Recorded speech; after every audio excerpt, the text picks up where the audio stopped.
Boa noite a todos e a todas. Hoje eu vou fazer, acho que pela fala de Lau, me lembrar dos internautas. Comumente eu não lembro dos internautas. E eu tenho particularmente uma internauta muito querida, que é a minha tia Dinha, que possivelmente deve estar assistindo essa palestra hoje, que geralmente, quando é dia de palestra, ela está acompanhando a Seja. Então, acho que através dessa representação dela, hoje eu também me endereço em especial aos internautas que nos acompanham pela internet. Bem, eu preciso inicialmente, antes de começarmos as reflexões, dar os créditos, do tema dessa palestra. Porque foi uma frase que eu escutei numa palestra, acredito que é a penúltima palestra de José Otávio. E me chamou muito a atenção. Primeiro porque eu achei ela linda, a isca do amor e a gentileza. E aí eu rapidamente anotei no meu bloco de notas no celular, que eu disse, em algum momento eu preciso falar sobre esse tema, porque foi uma frase que me chamou a atenção. E aí, na semana seguinte, já havia dado o nome à Ana Cecília, disse, Ana, antes de publicar, eu preciso perguntar a José Otávio se, de fato, essa fala é dele ou se é de outra pessoa a qual ele citou na palestra. E aí ele me disse, se é que eu não entendi errado, acho que José Otávio não está aqui hoje, depois, se eu tiver falado errado, ele me corrija, que numa conversa com Chico Xavier, essa frase veio da boca de Chico. E acabou que ela ganhou um tom ainda mais bonito, mais luminoso. E aí eu me fiz a pensar justamente isso, assim, que às vezes a gente não se apercebe que nos pequenos gestos de gentileza nós estamos exercitando a amorosidade. E muitas vezes, por achar que é pequeno, a gente não dá, às vezes, o devido valor às nossas pequenas ações, que são elas que vão nos fortalecendo ou nos tarimbando, vamos dizer assim, para os grandes exemplos. Então, os pequenos gestos de gentileza nos ajudam profundamente a nos distanciarmos um tanto dessa doença que é o egoísmo, que ainda marca tão fortemente as nossas almas, e nos permite exercitar o amor ao próximo, exercitar experiências de leveza, de cortesia, de afabilidade, que, de certa forma, vai pacificando os nossos corações, aquela expressão, amaciando a nossa alma. E talvez a gentileza seja um desses instrumentos que nos ajuda a amaciar as nossas almas. E aí, dados os devidos créditos, eu gostaria de passar um rápido vídeo, acho que é 2 minutos e um pouquinho, só também para poder contextualizar o porquê da necessidade de eu trazer esse tema. Acredito que a minha última palestra foi com base no capítulo 9 do Evangelho segundo o Espiritismo, Bem-aventurados os mansos e pacíficos. E não foi uma palestra nada mansa, tendo em vista que os textos do Evangelho, a qual Kardec selecionou para esse capítulo que nós trabalhamos, foi a afabilidade, a doçura e a cólera. Por mais que o título Afabilidade e a Doçura seja um título doce, mas maciçamente as reflexões do Espírito Lázaro são reflexões muito duras e necessárias para todos nós. Então, poderíamos dizer que essa palestra de hoje é uma continuação da minha palestra anterior, mas, de certa forma, mostrando a outra face importante da gente abordar nesse tema, o bem-aventurados, os mansos e pacíficos.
Impressionante como apenas 2 minutos a gente poderia já encerrar a palestra, que a aula já foi dada. Eu geralmente agradeço a Deus por dar criatividade aos homens e ainda termos a arte como instrumento para que a gente possa se humanizar. E é um pequeno vídeo que dá para a evangelização de crianças, de jovens, de adultos, de idosos, para qualquer idade. Com sequer uma palavra, não se tem uma palavra sequer. Mas a lição é profunda. Acho que talvez a primeira lição que a gente pode tirar é que o amor é contagioso. Que pena que a gente não acredita mais profundamente nisso. E que também gestos de gentileza são contagiosos. E aí tem algumas coisas no vídeo que eu acho muito simbólico, que talvez representem muitos de nós. Eu acredito que as mãos no bolso é a simbologia do nosso egoísmo. Muitos de nós estamos tão centrados em si que as oportunidades da vida nos são apresentadas como a oportunidade de exercitarmos amorosidade, fraternidade, solidariedade, aprendizados mútuos entre si, mas a gente está tão centrado no nosso egoísmo, né, em nós mesmos, que a gente não consegue perceber as disponibilidades que a vida nos apresenta. Então, essa representação das mãos no bolso é muito representativo. E não apenas a mão nos bolsos. Quando nós estamos tão fixados no nosso egoísmo, nós ficamos sisudos. Porque a expressão do personagem, inicialmente, é uma expressão sisuda. É a gente que acaba se adoecendo tanto no centramento do nosso umbigo ou do nosso ego, que esquecemos que o que nos nutre verdadeiramente são as experiências de amorosidade. E quem está fechado no egoísmo não consegue exercitar a amorosidade. Às vezes está tão fixado nos seus problemas, acha que é maior que os problemas dos outros. Às vezes está tão fixado nas suas provações, que acha que não tem saída, que não tem solução. Está tão anestesiado nas suas dores, que acha que ali é o fim do túnel. E tornamos-nos, sim, pessoas sisudas, tristes e pouco disponíveis para a relação com o nosso semelhante. E eu também acho muito simbólico, porque depois, quando ele é contaminado positivamente pela experiência da amorosidade, e muitas vezes nós somos assaltados ou por uma velhinha, ou por uma criança, ou por um desconhecido, que às vezes nos desconcerta. Precisamos estar atentos a esses momentos. Experiências que nos desconcertam, que nos faz um chamamento íntimo, às vezes no momento mais inesperado, cruzando um sinal de trânsito, cruzando um mero sinal de trânsito. E depois, aquela experiência é tão significativa, porque a experiência do tirar a mão do bolso para poder socorrer o próximo, para evitar o acidente, é a experiência do nosso deslocamento subjetivo para estar na relação com o outro. E aí a gente vai observando que os gestos posteriores da animação é muito representativo com a experiência da mão. É a experiência da mão que evita o acidente, é a experiência da mão que segura a bola, é a experiência da mão brincando com as crianças no trabalho voluntário, é a experiência da mão que segura o elevador num simplíssimo gesto de gentileza. Segurar o elevador para esperar o colega chegar e dar tempo. Segurar o elevador. Segurar o elevador é um pequeno gesto de deslocamento do nosso egoísmo e nos colocando como disponível para poder colaborar, ajudar e se relacionar com o próximo. Uma simples espera de um elevador. Eu achei um presente. Eu já havia definido o tema dessa palestra, aí eu recebi por um dos grupos de WhatsApp de Josineide, lá da AME, esse vídeo. Eu digo, é isso. Eu acho que esse vídeo ele é muito representativo de boa parte das reflexões que nós vamos trazer. A gente poderia se desdobrar em cada um dos detalhes, né? E aí eu só gostaria de fechar a minha fala com relação à análise desse vídeo, no sentido de que, quando nós nos abrimos verdadeiramente para a relação com o nosso próximo, para o exercício de amorosidade para com o nosso próximo, a gente tem a completa capacidade de contagiar, contaminar positivamente as pessoas a qual a gente circunda no nosso dia a dia.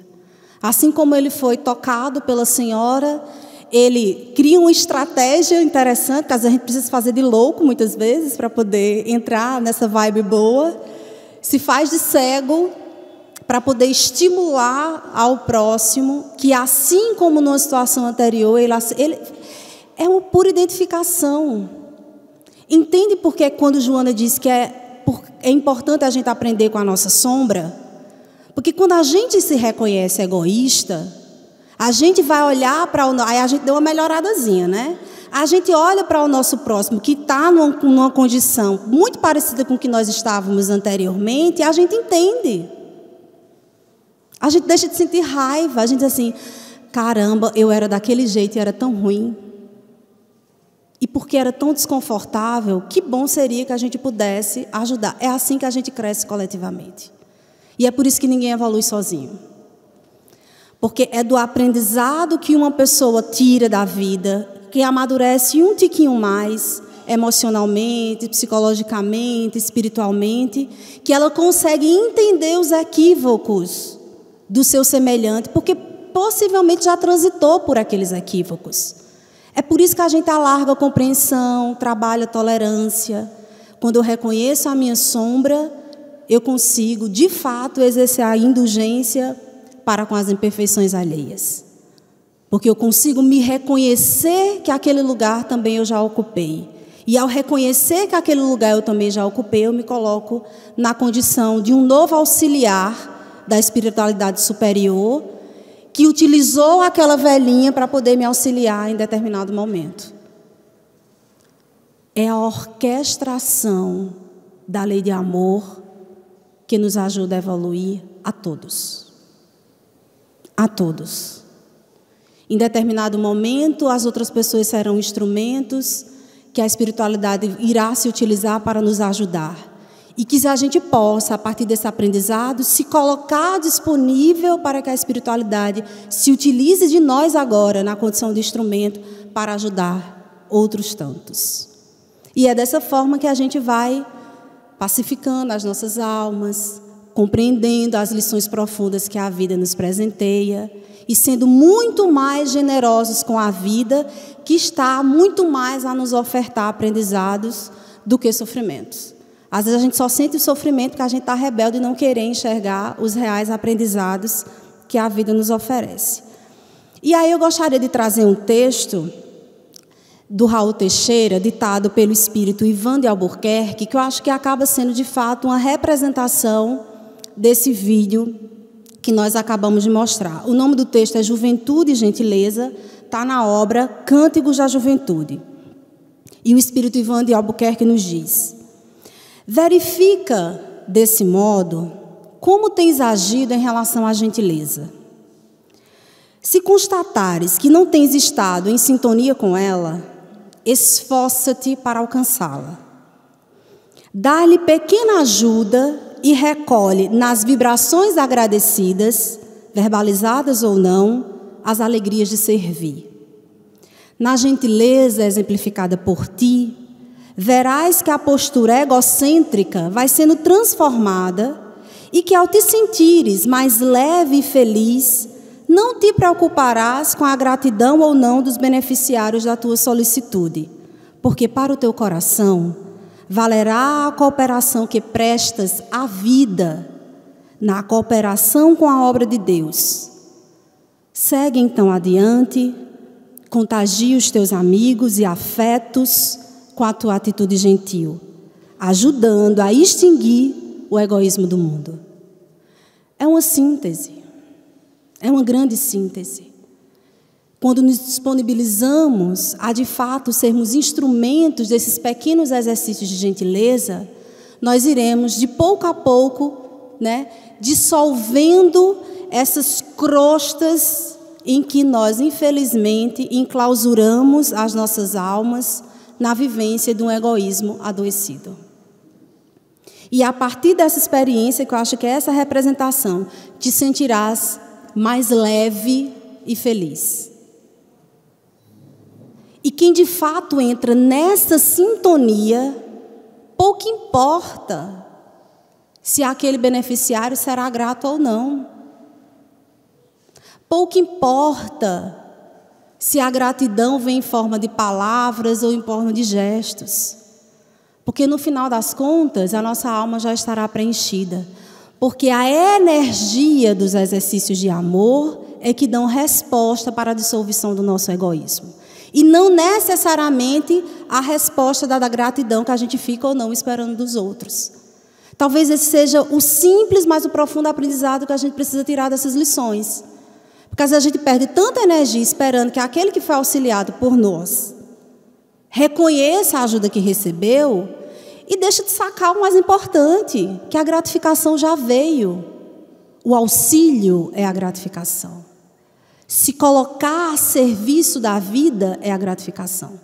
Se colocar como instrumento do divino, isso já é a gratificação. E a vida vai nos presentear, porque toda energia de amor, todo gesto de amor é uma energia que não se perde, é uma energia que se multiplica profundamente, é um cálculo matemático muito profundo, mas é esse o cálculo. E como ela não se perde, ela vai vir de alguma forma. Pode vir diretamente pelaquela pessoa que foi auxiliada por nós, pode vir de qualquer outra forma. Porque nenhum bem praticado por nós se perderá. E aí, a partir dessa compreensão, que nós vamos entendendo claramente como esses pequenos exercícios de amorosidade, que muitas vezes a gente nem dá muita consideração assim, eles vão permitindo, que essa nossa alma vá se tornando uma alma mais leve, vá se tornando de fato uma alma mais dissolvente das suas dores, dos seus sentimentos, porque às vezes a gente vivencia as dores como uma criança muito mimada, muito revoltada, e por conta disso a gente não se dá a oportunidade de experienciar os desafios da vida com um pouco mais de leveza. Porque às vezes não é só a aprovação que é difícil, é porque a gente que coloca uma tonelada desnecessária em cima dela. Tem um texto do Emmanuel chamado Aflição Vazia, eu não lembro exatamente se é no livro Caminho, Verdade e Vida, mas que ele representa muito isso, ele traz muito essa reflexão. Muitas vezes os nossos sofrimentos, ele recebe, de certa forma, o peso da nossa ansiedade desmedida, o peso da nossa avaliação desmedida. Poderia ser mais simples, às vezes é a gente que acaba complicando um tanto mais. E aí um texto do Emmanuel, agora no livro Abrigo, Psicografia de Chico, chamado No Culto da Gentileza, tanto Emmanuel como Joana de Ângeles têm um texto com esse mesmo título, O Culto da Gentileza, e nós iremos tecer comentários com essas duas referências na noite de hoje. Nessa mensagem, Emmanuel traz algumas observações que eu acho bem interessantes. Primeiro, eu acho que ele replica, porque eu acho que essa frase não está apenas nesse texto, essa frase a gente encontra em outros momentos da escrita de Emmanuel, quando ele nos diz: lembra-te que Deus atende aos homens por intermédio das próprias criaturas. Então, isso por si só já nos é um convite de nos colocarmos à disposição da vida. Por si só. Isso já é uma referência básica para que todos nós, primeiro, possamos compreender que Deus, Jesus, a espiritualidade, nosso anjo da guarda, sempre vai estar utilizando dos outros como intermédio para nos auxiliar. E vice-versa. Que possamos também sempre nos colocar nessa disposição para poder a espiritualidade alcançar a tantos que se relacionam conosco.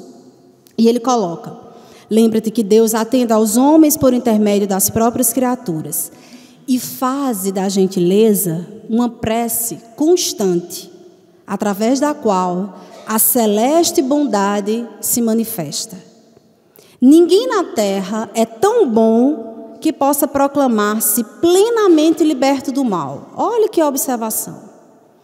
Ninguém na terra é tão bom que possa proclamar-se liberto de todo do mal. E ninguém é tão mau que não possa fazer algum bem nas dificuldades do caminho. Então, o que o Emmanuel está dizendo assim, nessa equação da vida, todos nós temos condições. Todos. Nem somos perfeitos ainda, o mal ainda nos compõe, e muito, mas isso também que a gente não pode dizer que a gente também é de todo mal. Nós temos plena condição de se colocar como instrumento da providência divina para ajudar na regência da vida. Plena condição. Então, Emmanuel está nos enquadrando, no sentido de dizer que todos nós temos condições. E ele vai. Nos maiores delinquentes, há sempre um filho de Deus, transviado ou adormecido, aguardando o toque do amor de alguém para tornar a trilha certa. Achei muito profunda essa passagem. Porque às vezes a gente faz uma avaliação muito superficial de que acha, né, que as pessoas complicadas, que estão, né, se debaldando numa vivência de um mal muito profundo, como se estivesse relegado dos olhos divinos. Não estão. Quando Emmanuel nos assevera isso, nos maiores delinquentes há sempre um filho de Deus. Há sempre um filho de Deus. E ele coloca, aguardando o toque do amor de alguém. Lindo, né, gente? E por mais que ainda não sejamos, e que já não mais sejamos, o protótipo destes delinquentes contumazes, mas ainda somos almas muito inferiorizadas, que precisamos do toque do amor de alguém. Precisamos do toque do amor de alguém e precisamos ser toque de amor para alguém. Porque só são esses exercícios que permitem que todos nós, enquanto coletividade, se humanize. A única forma que nós temos de deixarmos de sermos almas tão endurecidas na afetividade são por exercícios de amorosidade que nos são ofertados. Se não fosse as gotas de amor que recebemos de todos, dos nossos pais, da nossa família, dos nossos amigos, se não tivéssemos essas ondas de afeto, seria muito mais difícil para todos nós a transformação moral. Às vezes, a nossa dificuldade é de reconhecer os toques de afeto que nós recebemos, infelizmente. Porque, às vezes, a gente não está satisfeito com os toques de afeto que recebe dos nossos pais, basta um pequeno defeito dos nossos pais, a gente só realça os defeitos. Basta as pequenas imperfeições de nossa família, que a gente só realça as imperfeições. E esquece dos inúmeros toques de afeto que nós recebemos durante toda a nossa existência. E Emmanuel segue. O carinho fraterno é uma fonte de bênçãos a deslizar no chão duro da rotina ou da indiferença, descendetando as almas sequiosas que passam. Achei muito poético essa fala. Por isso que eu acho que preciso repetir. Eu acho que eu já li essa frase hoje, acho que mais ou menos umas 10 vezes, porque eu achei muito bonita. O carinho fraterno é a fonte de bênçãos a deslizar no chão duro da rotina e da indiferença. E muitas vezes estamos tanto no automatismo desse dia louco, da nossa rotina desenfreada, do nosso tempo que nunca se tem tempo, que acabamos endurecendo os nossos corações e nos fechando para as relações. E o carinho fraterno sempre vai fazer uma enorme diferença para essas nossas almas que estão sedentas de afetividade. Como nunca a humanidade se apresenta sedenta de afetividade.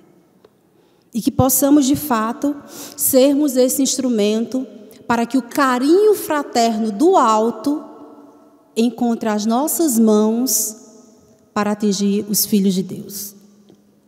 E Emmanuel nos diz, não te esqueças de que o Mestre nos espera ao lado das próprias criaturas que caminham conosco, a fim de auxiliar-nos. Querem saber onde está Jesus? Olhemos para o nosso próximo. É lá onde ele se encontra. É lá que Jesus espera de todos nós o auxílio. É lá onde Ele nos faz a convocação. Sejamos devotos da cortesia e da afabilidade. Olha que palavra linda. Olha o convite que Emmanuel nos faz. Sejamos devotos da cortesia e da afabilidade. Para que não aconteça que venhamos a dizer, depois da oportunidade perdida, efetivamente o Senhor estava junto de mim, mas não pude senti-lo. Porque, em verdade, pelos fios invisíveis do amor, o Divino Mestre permanece constantemente entrosado à nossa própria vida. Olha que lindeza. Eu adoro essa palavra lindeza, eu falo ela por várias vezes. Acho que a gente utiliza ela muito aqui no Nordeste, né? Olha que lindeza. É pelos fios invisíveis do amor que o Divino Mestre permanece constantemente entrosado em nossa própria vida. É no exercício de amor ao próximo que garantiremos que teremos a presença de Jesus ao nosso lado. É essa a reflexão que Emmanuel está nos trazendo. Querem saber onde está Jesus? Estejamos abertos à necessidade do nosso próximo. Querem se sentir perto de Jesus? Se coloque como instrumento desse amor inabalável. Quer sentir sendo servidor de Jesus? Nos coloquemos como um instrumento na sua seara de trabalho. Isso que de fato nos garantirá termos um mestre entrosado em nossa própria vida. E aí agora nós vamos para o texto de Joana, que está no livro Celeiro de Bênçãos, cujo título do capítulo 53 é também esse, o culto da gentileza. E eu trouxe 2 recortes dessa fala de Joana que eu achei interessante para a noite de hoje, quando ela nos diz: o gesto gentil é um passo para modificar, não poucas vezes, uma inimizade nascente, uma suspeita infundada, uma informação infeliz, uma inspiração negativa e abrir horizontes novos à melhor compreensão e ao mais amplo descortino. Me chamou muito, por isso que eu escolhi, um desses textos, me chamou muita atenção essa fala de Joana. Porque às vezes a gente está tão desantenado da importância desses pequenos gestos, que às vezes a gente não tem dimensão da atitude preventiva que nós podemos promover nas nossas relações. Quando Joana diz, um gesto gentil é um passo para modificar, não poucas vezes, uma inimizade nascente. Porque às vezes começa assim, naquela pessoa, e a gente que é espírita de nascente deve ser um inimigo do passado, porque aquela pessoa, o espírito não bate, né? E a gente já se fecha muito para as relações. Às vezes aquela pessoa nem é um inimigo do passado, não está topando com a gente, é a primeira vez na vida, mas é um instrumento para a projeção de nossa sombra. E eu vou falar, eu adoro trazer os exemplos negros de minha pessoa, para poder encorajar um pouco nas experiências para todos nós. Eu lembro que na época que eu estava fazendo cursinho para prestar vestibular para direito, naquela época ainda era vestibular, para prestar vestibular para direito, eu fiquei mais ou menos uns 2 meses nesse que a gente chamava intensivão para o vestibular. E tinha uma menina na nossa turma que ela era muito inteligente. E assim, era aquele povo inteligente, extrovertido. Eu ainda me achava um tanto tímida naquela época, inteligente, extrovertida, falava bem, entrosava. Eu disse, essa menina é muito prepotente. E aí, como Deus é muito misericordioso, Ele sempre vai dar oportunidade para que a gente possa crescer na vida, essa menina passou no vestibular junto comigo, porque ela também ia fazer direito. E foi para a mesma turma, nós passamos para o primeiro período e acabamos ficando na mesma sala de aula. E foi uma experiência muito rica. Eu acho que eu tinha uns 17, 18 anos nessa época. Para mim foi uma experiência muito... É tanto que eu nunca esqueci isso. Do quanto eu me vi, de certa forma, desmascarada pela minha própria prepotência. Porque a menina era um doce de pessoa. Era a simpatia em pessoa. E por que eu enxerguei uma pessoa prepotente? Porque eu invejei o jeito dela, gente. Eu literalmente invejei o jeito dela. Eu queria ser desenrolada como era ela. Eu queria falar bem como ela era. Eu queria a inteligência que ela tinha. Foi a minha inveja que a fez criar uma pessoa antipática para mim. Então, quando Joana coloca que o gesto gentil é um grande passo, é o primeiro passo para que a gente possa dissolver uma inimizade nascente, ela está dizendo assim, a cordialidade, ela aprimora os nossos relacionamentos. A afabilidade, ela vai amansando, porque às vezes a gente se depara com algumas pessoas muito afabadas. Eu duvido um violento não se desarmar diante de um manso. Ele se desconcerta. Quando Chico diz que a isca do amor é a gentileza, os corações mais endurecidos, quando se vê envolvido com um gesto cortês, amável, afável, ou no mínimo ele se paralisa, ou então ele baixa a régua. A rédea, ela é rapidamente baixa. Porque não há energia mais potente do que o amor. Não existe energia mais potente do que o amor. Nem a violência, que aparentemente é uma energia, destruidora, nem a violência é mais potente do que o amor. Ela pode ser assim, mais ruidosa, mas ela não é a mais potente, ela não é a mais transformadora. A energia mais transformadora é a energia do amor. E aí Joana vai nos apresentando, que quando a gente está disponível a esses gestos gentis, a gente vai assumindo uma postura de profilaxia nas nossas relações. Aquelas pessoas que a gente aparentemente poderia desenvolver, e eu vou trazer porque ambiente de trabalho é só o que tem nisso, as dificuldades que a gente tem de se relacionar, é muito comum em ambiente de trabalho. E principalmente quem é novo no trabalho, é que acaba sendo um pinto fora do ninho, vamos dizer assim. E muitas vezes nós precisamos, cada vez mais, pegar a nossa cota de afabilidade e poder endereçar nesses momentos. Momentos de crise, pessoas que a gente está começando a conhecer, ambiente que a gente está começando a chegar. Outro ambiente que a gente precisa gastar muita energia é a nossa própria casa. Porque às vezes a intimidade, ela esgarça muito as relações. Então, às vezes, a gente precisa assumir essa atitude de profilaxia mesmo, para não desandar tanto. Para que a coisa que já está complicada não se complique mais. Então, quando Joana nos convida a isso, é justamente para que a gente se coloque de maneira mais disponível para esses pequenos gestos que podem ser transformadores e revolucionários em nossas vidas. Mas eu chego, dou bom dia, aquele povo só me olha de cara fechada. Continuemos. Insistamos. Nós precisamos sempre assumir a autoria daquele projeto que a gente acha que é importante. Não precisa esperar por ninguém. Nós precisamos assumir a autoria, ou a proatividade diante de um projeto que a gente acha que é um projeto de futuro. E esse é o convite que Joana nos faz. E olhem essa outra observação que ela nos traz nesse texto, que também me chamou muita atenção. Ela nos diz: não aguardes, porém, que sejam os outros gentis para contigo. Então, ela já está dizendo, sejamos os primeiros a fazer. Sejam os teus hábitos no culto da gentileza uma metodologia de equilíbrio que te imponhas como disciplina de autoburilamento da vontade e do comportamento. Joana está nos colocando que nós precisamos criar hábitos de gentileza para nos burilar, tanto a nossa vontade como o nosso comportamento. E ela coloca: por que a gente precisa fazer isso?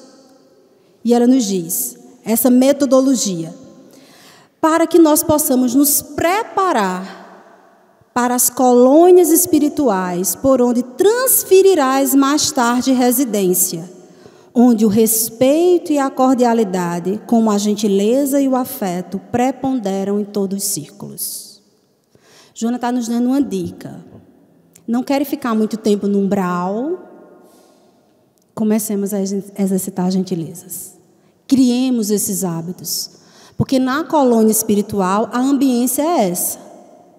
Para a gente poder ter contato com essa ambiência, a gente precisa desde já, estar exercitando bons comportamentos. E eu achei eu confesso que eu nunca havia pensado a respeito disso. Nunca havia pensado a respeito disso. Porque geralmente a gente está tão fixado em só achar que vai para um umbral, que a gente nem se dá a possibilidade de pensar que a gente também pode ir para as colônias espirituais. E que também a experiência no umbral pode ser uma experiência temporária, que mais cedo ou mais tarde, acredito eu, que todos nós iremos transitar. Então, assim, a gente vai ser daqueles que vai ser os sem noção, gente? Pelo amor de Deus. Que chega na casa, não sabe como se comportar na casa dos outros. Não consegue sincronizar com as regras, com os hábitos. E olha que convite lindo esse que Joana nos coloca. E talvez nos chamando a atenção para algo que talvez a gente nunca havia pensado. Nós precisamos, de fato, criar hábitos de culto à gentileza para burilar a nossa vontade e o nosso comportamento. Porque é esse o padrão de convivência nas colônias espirituais. E a gente está muito atrasado aqui, se a gente for pegar, a referência na Terra, nesse mundo de animosidade em que nós estamos transitando, mais esforço haverá de ser de nossa parte para conseguir entrar nesse tipo de sintonia.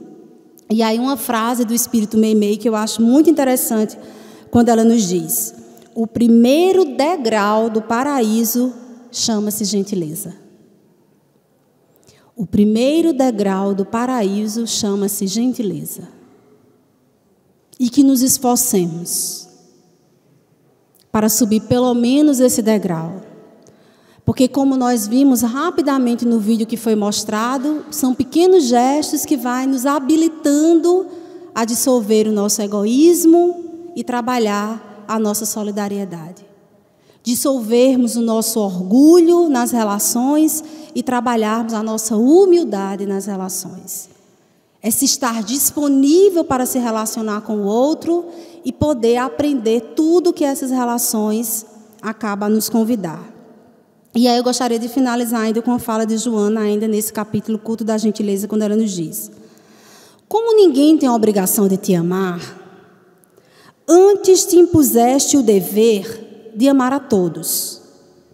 Respeita os ásperos, os ingratos, os frios do teu caminho, criaturas e corações infelizes, a quem deves doar maior cota de gentileza, pois que ela também é caridade em nome de Deus, para o grande mal de que padece a humanidade em forma de egoísmo avassalador. Porque muitas vezes a gente na defensiva diz: mas é muito difícil. É porque você não conhece o fulaninho que eu convivo, né? A gente adora arrumar justificativa. Você não conhece a família que eu tenho. Você não faz a ideia de como são os meus pais. Meus irmãos, nem se fala. O inferno que eu vivo, você não consegue desenhar minimamente. Quando Joana coloca que para essas experiências difíceis, aí é que a gente precisa depositar maior cota de gentileza. Porque quanto mais endurecidos forem os corações, mais energia a gente precisa se devotar para essas almas. Porque ninguém tem a obrigação de amar a gente. Mas quem assume o compromisso de transformação moral, se coloca nessa obrigação de amar todo mundo. E é por isso que nós sempre reforçamos a importância da questão 886 do Livro dos Espíritos, quando Kardec pergunta qual o sentido da palavra caridade, conforme a entendia Jesus. Porque o exercício da benevolência para com todos é muito difícil. E quando se coloca isso no patamar de caridade, e quando a gente compreende que fora da caridade não há salvação, então não há saída. A única saída são os exercícios de benevolência, de indulgência e de perdão. Se nós, de fato, apreendemos essa máxima da doutrina espírita, que fora da caridade não há salvação, e aí a gente vai para o conceito de caridade trabalhado por Kardec no Livro dos Espíritos, está claro que o trabalho é trabalhoso, mas que é único, É o caminho urgente e necessário para as nossas almas. Então, esse exercício, os de coração mais duros, às vezes os mais frios, eu ainda acrescento, a gente tem alguns perversos ainda que convivem conosco. Nós temos todas as categorias, porque também nós ainda somos assim para muitas pessoas também. Não nos isentemos dessa responsabilidade. Às vezes a gente é muito amoroso com um e é o cão chupando imbu com o outro. Nós somos essa complexidade. E aí, a partir dessa compreensão, é que a gente vai entendendo, cada vez mais a gente vai aprofundando essa questão 886 do Livro dos Espíritos. Qual é, de fato, esse sentido de benevolência? O que é ser indulgente?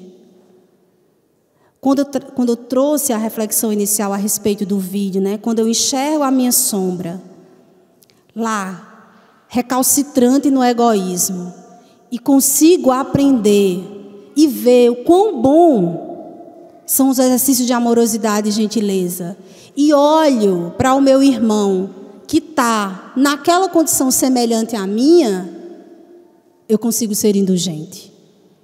Porque agora eu tenho uma compreensão alargada da imperfeição do outro.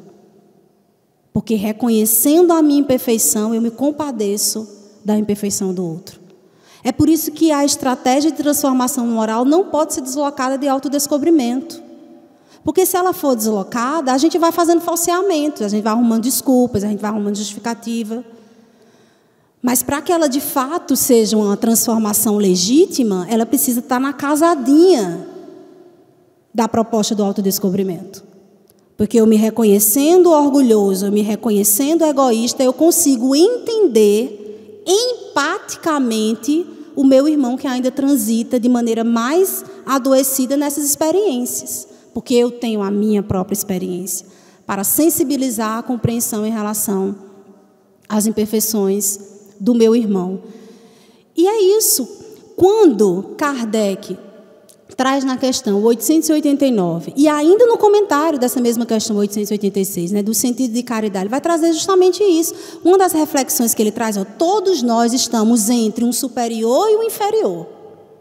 Todos nós. Então, para algumas pessoas, nós estamos na condição de sermos melhor na escala evolutiva, melhor espiritualmente, emocionalmente, intelectualmente. E para estes, nós precisamos ser exemplo, nós precisamos ter um nível de tolerância muito maior. Porque, da mesma forma, todos nós temos espíritos que são superiores a nós, que estão nos compreendendo, tutelando as nossas encarnações, numa paciência de Jó com as nossas vidas. Todos nós temos. Eu só digo um, porque não é só um, tem mais essa. Não é só um. Mas o nosso anjo da guarda é esse espírito protetor, tutelar, no perrengue. O trabalho que a gente dá não é de brincadeira. E ele lá, cumprindo sua missão. Só por sermos gratos, por isso, deveríamos todos nós ter uma alma muito mais aberta para a indulgência com as imperfeições alheias.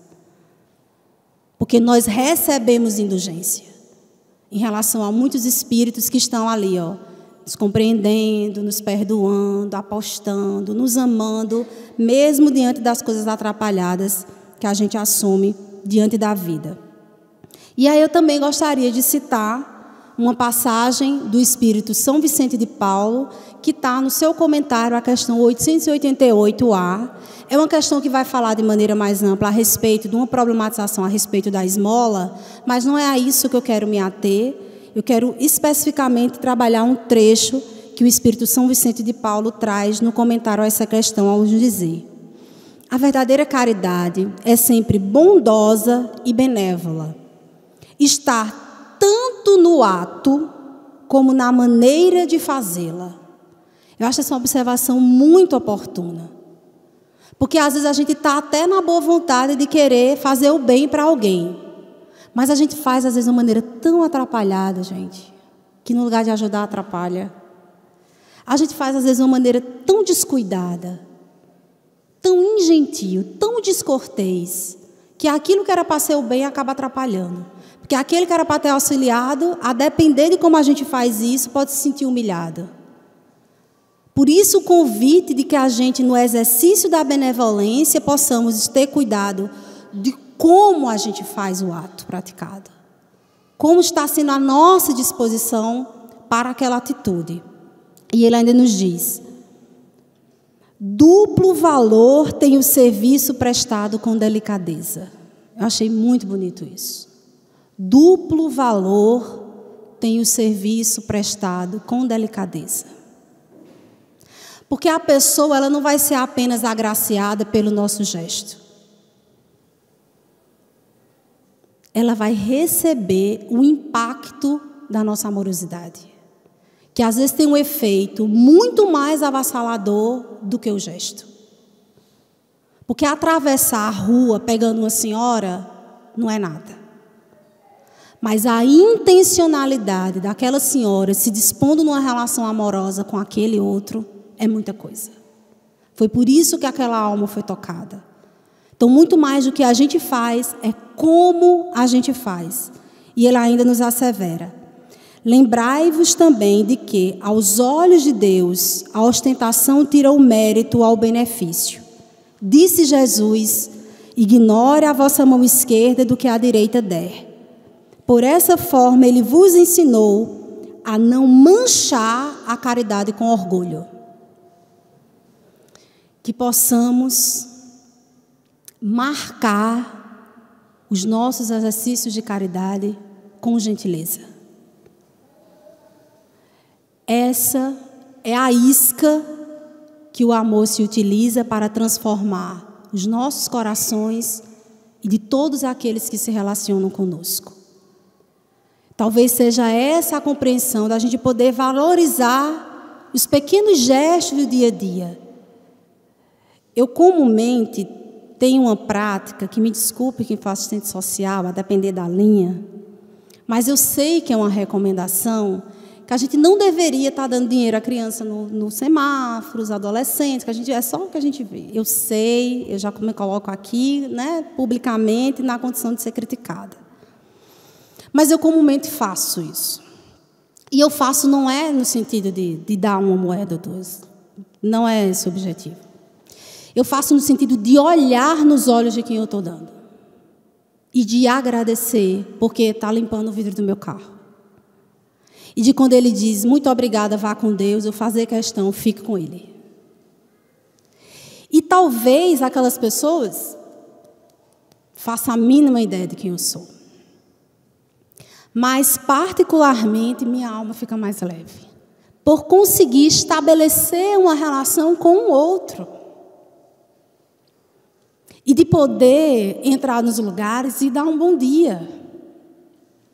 E não é dar bom dia com a cara carrancuda, porque às vezes a gente faz isso, porque a gente sabe que, né, tem as etiquetas sociais que nos recomendam. É dar bom dia com um sorriso.